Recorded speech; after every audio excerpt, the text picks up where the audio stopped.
Emma, it's been a while. Hey, are you there? This is my new phone number, so you haven't blocked me, right? Who is this? Oh, come on, it's Randy, your future boyfriend. Randy, I've rejected your confession more times than I can count. And seriously, we haven't seen each other since college.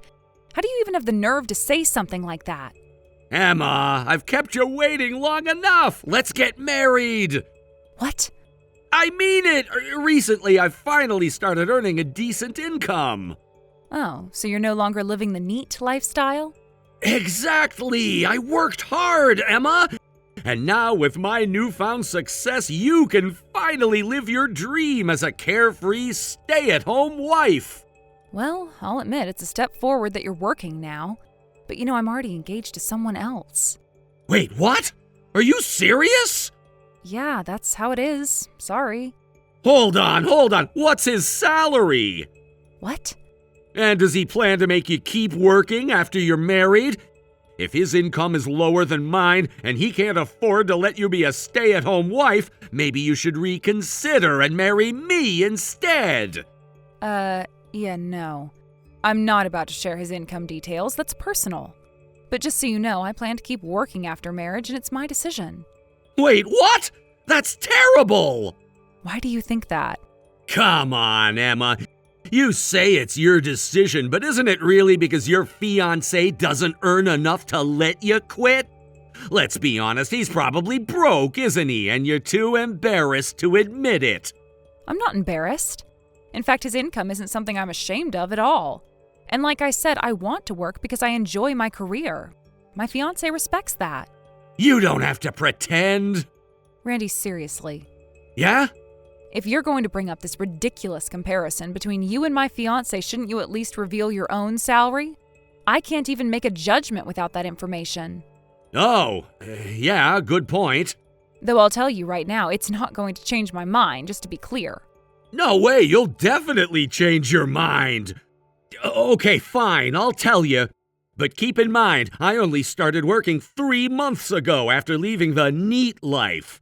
So here it is, my monthly salary. Are you ready? Drum roll, please. I could do without the theatrics.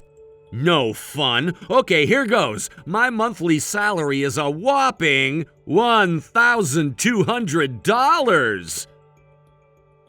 What? Impressive, right?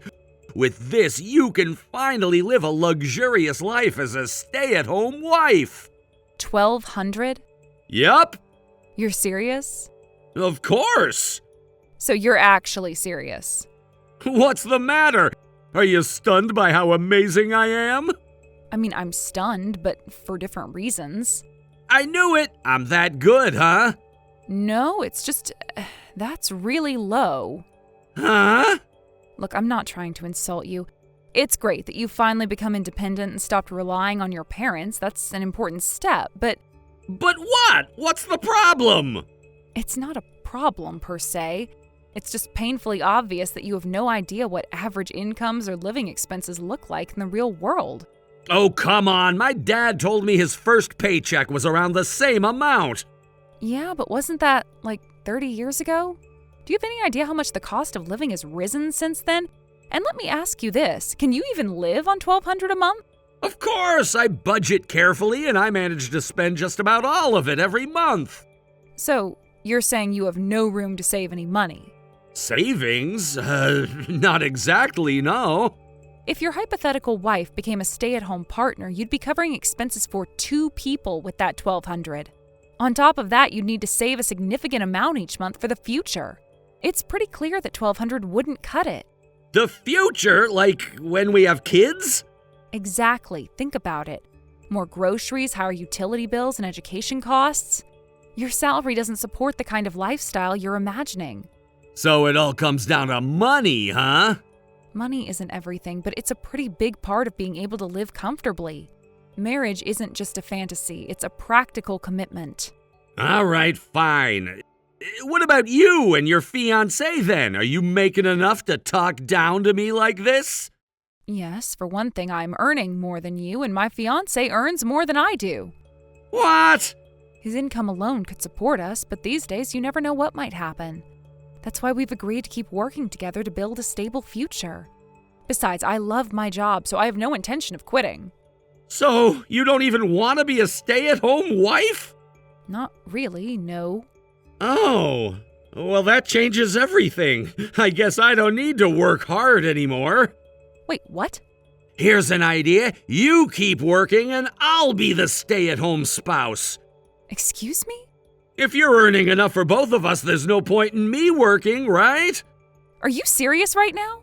Absolutely. I'll quit my part-time job and focus on supporting you at home. Wait, part-time job? You're not even a full-time employee? And you're proposing to me with that? Hold on, Randy, hello? Are you even listening? Don't just leave me on red. Randy, did you just put down your phone and stop talking to me? How did it come to this? Didn't you read the message from earlier?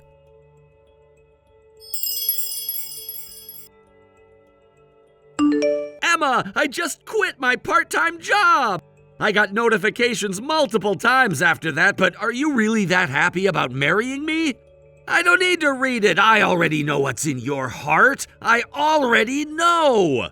Read it carefully. Okay, fine. I get it.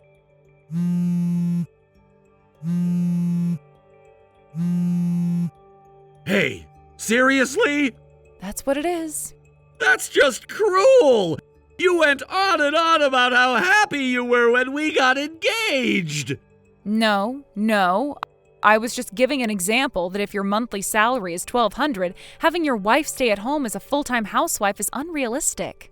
You're so dependent on your family's financial support, and you think it'll just magically work out? But with your earnings, we could make it work! Well, I've already turned down your proposal.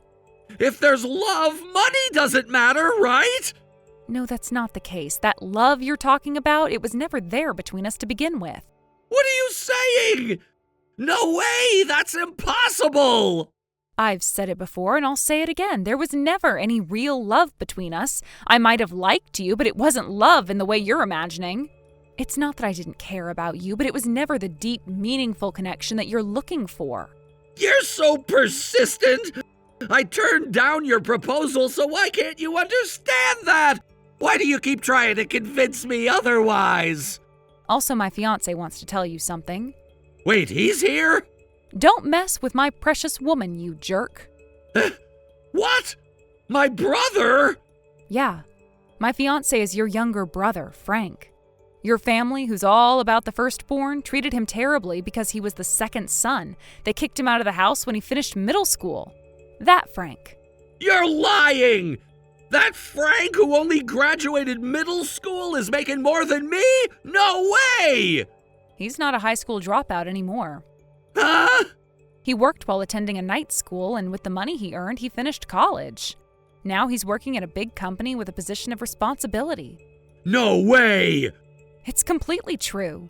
While you were living off your parents, doing nothing, Frank worked hard and kept moving forward with his own strength, and that's how he is today. I admire Frank's attitude, and I've decided to support him for the rest of my life. Wait! You're being deceived. There's no way! That piece of trash Frank is not good enough to be your husband. I, the firstborn, am clearly better than some useless second son. Don't you agree? You still don't get it, do you? Frank doesn't have the luxury of relying on other people to support him. He's the one who made his own future, and you're the one who's still stuck in the past. You still believe in some outdated idea of what it means to be a man, when the firstborn should always be in charge and the second son should just follow. That's not how life works anymore. I know that people like you with such outdated ways of thinking are completely incompatible with me, so goodbye. No! You can't just walk away from me! I'll make you regret this. You'll see! I don't think so. I've made up my mind, and there's nothing you can say or do to change that. I'm done with all the baggage you carry around. I'll be happy with Frank, and I don't care what you think about it. Your opinions don't matter to me anymore. Wait! I will never accept this! Never! You're the one that won't accept things. Frank and I have built something solid together, while you've just been coasting along with no plan. You had your chance, and you wasted it. I'm sorry, but I'm moving forward with my life. You've got to be kidding me! This is ridiculous! No, this is reality. You can keep living in your fantasy world, but Frank and I are out here living our real lives.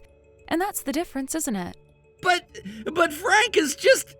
He's nothing! You're throwing away your future with someone like him! I don't think you understand what you're saying. Frank is a hard-working, independent man. He didn't rely on anyone, not even his own parents, to get where he is today. That's something you could never do. You're just too comfortable in your own little bubble to see the truth. I'll show you! You'll regret this, I swear! No, I don't think I will. I don't regret a single thing. I'm happy with Frank, and I am proud of him. We're going to make it, and nothing you say is going to change that. Wait! You're making a huge mistake! I'm not making any mistakes. You're the one who's been stuck in the past, clinging to outdated beliefs and thinking you can control everything. Well, I'm done with it. Frank and I are moving on, and you can't stop us. You can't just forget about everything we had! What we had meant something, didn't it? You're throwing it all away for someone you barely know! What we had? That wasn't love. It was just a series of expectations that I never asked for. You expected me to be someone I'm not, and now you expect me to stay in something that doesn't make sense anymore? But you don't understand. You never did. You're wrong. You're wrong about all of this. You'll realize one day that you made a mistake. Maybe, but I'll be fine, and Frank and I will be happy. It's time for me to live my own life, free from all the burdens you've put on me. You're so cold. This isn't how it's supposed to be. You're supposed to stay with me. It was never supposed to be like this. You created a fantasy world where everything worked out according to your plan, but it never did. Now you have to face the consequences of your own decisions. I can't believe this! You've really made your decision, haven't you? Yes, I've made my decision, and I'm not going back. You can't change it. No one can.